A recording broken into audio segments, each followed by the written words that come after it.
घर का बंटवारा। अरे विनय, तूने हलवाई को सारा सामान दे तो दिया ना। अमित की शादी में कोई कमी नहीं रहनी चाहिए, आखिर सबसे छोटा भाई है तुम सबका। हाँ माँ, आप चिंता मत करो, मैं पूरा ध्यान रखूँगा। सोनू बेटा, तूने तो कहा था फूल का ऑर्डर दे दिया, कहाँ है फूल? अब क्या बहू की विदाई के बाद फूल आएंगे? माँ, मैंने बात की है फूल वाले से, वो भी रास्ते में ही है। अब किशन भैया को कुछ नहीं कहती, कुछ काम उनको भी दे दो। किशन पहले से ही मेरे बताए काम कर रहा है, पास के सभी रिश्तेदारों को कार्ड वही तो देकर आया था। कई रिश्तेदार तो हमसे जलते भी हैं, क्या जरूरत थी उन्हें बुलाने की। बेटा, शादी ब्याह में सबको बुलाना पड़ता है, वरना लोग क्या कहेंगे। जैसे कि आप सब देख रहे हैं, इस घर के सबसे छोटे बेटे अमित की शादी है। घर में बहुत चहल पहल है, कहीं भूषण की बीवी कमला को फुर्सत ही नहीं है कामों से। अजी, आप यहाँ बैठकर आराम से गाने सुन रहे हो, घर में इतने सारे काम पड़े। अरे भाई, मेरे सबसे छोटे बेटे की शादी है, इसके बाद तो मैं चिंता मुक्त हो जाऊंगा। और फिर घर में तुम हो, बेटे बहू हैं, तुम लोगों के होते हुए मुझे क्या ज़रूरत है काम करने की।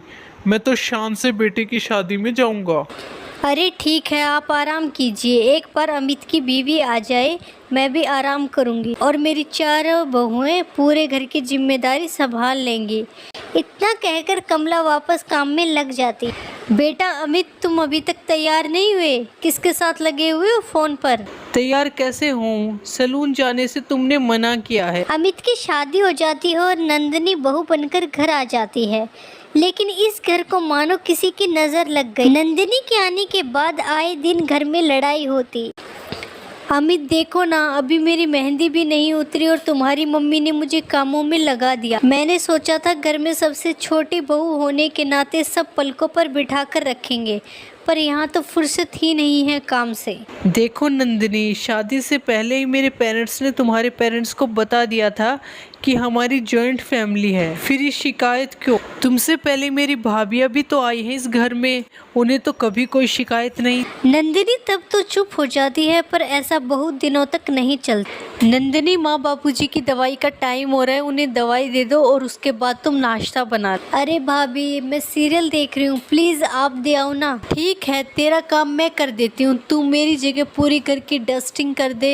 डस्टिंग करने के बाद पांचों बच्चों को स्कूल के लिए तैयार कर देना और उसके बाद दोपहर का खाना बना लेना और फिर कपड़े धो लेना। उसके बाद हम दोनों शाम को बाजार चलेंगे सब्जी लेने। बस बस भाभी, मैं मेरा काम ही कर लेती हूँ। हे भगवान, कहाँ फंसा दिया। मेरे घर में तो गिनती की रोटियाँ बनती थी और यहाँ तो रोटियों का ढेर लगाना पड़ता है। नाश्ता बनाओ तो लंच का टाइम हो जाता है, लंच बनाते बनाते डिनर का टाइम हो जाता। मुझ में तुम्हारे परिवार की जिम्मेदारी निभाने की हिम्मत नहीं है। क्या चाहती हो फिर तुम? मुझे अलग रहना है बस। ठीक है, हम अलग हो जाते हैं, हम किराए के घर में शिफ्ट हो जाएंगे। इतना बड़ा घर होते हुए किराए के घर में क्यों? इसी घर में दीवार खड़ी करो। ऐसे कई महीने बीत जाते हैं और नंदिनी माँ बन जाती है। बच्चा आने के बाद अमित के कंधों पर और जिम्मेदारियाँ बढ़ जाती हैं। अमित का बोझ कम करने के लिए नंदिनी भी पार्ट टाइम जॉब करने लग जाती है। नंदिनी, क्या है ये घर साफ क्यों नहीं है और ना ही मेरे कपड़े धुले हुए? चिंटू के भी बाल कटवाने जाना था। करती क्या हो तुम पूरा दिन? मैं क्या करती हूँ? मैं तुम्हारा नाश्ता बनाती हूँ, लंच बनाने के बाद चिंटू को डी केयर में छोड़ने के बाद मैं खुद ऑफिस जाती हूँ और ऑफिस से घर आने के बाद बिना आराम किए बाजार में सब्जी लेने जाती हूँ और फिर घर का काम करती हूँ। खत्म करने के बाद चिंटू को भी देखती हूँ। तो किसने कहा था तुमको इतनी जिम्मेदारी लेने को? मत जाया करो। ऑफिस जाए बिना घर के खर्चे कहाँ से पूरे होंगे?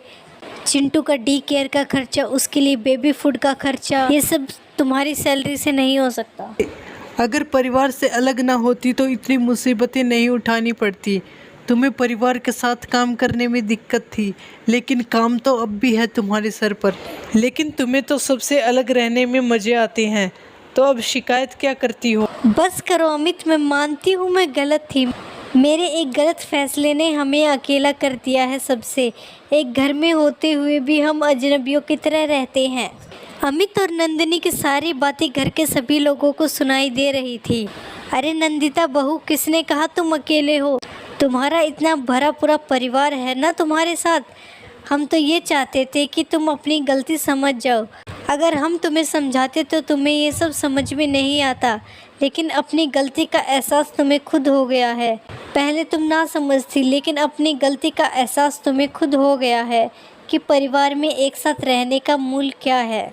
माँ जी, मुझे माफ़ कर दो, अब कभी ऐसा नहीं होगा। अरे माफ़ी बाद में, पहले मेरा पोता मेरी गोद में दे और तू सबके लिए चाय बना के ला।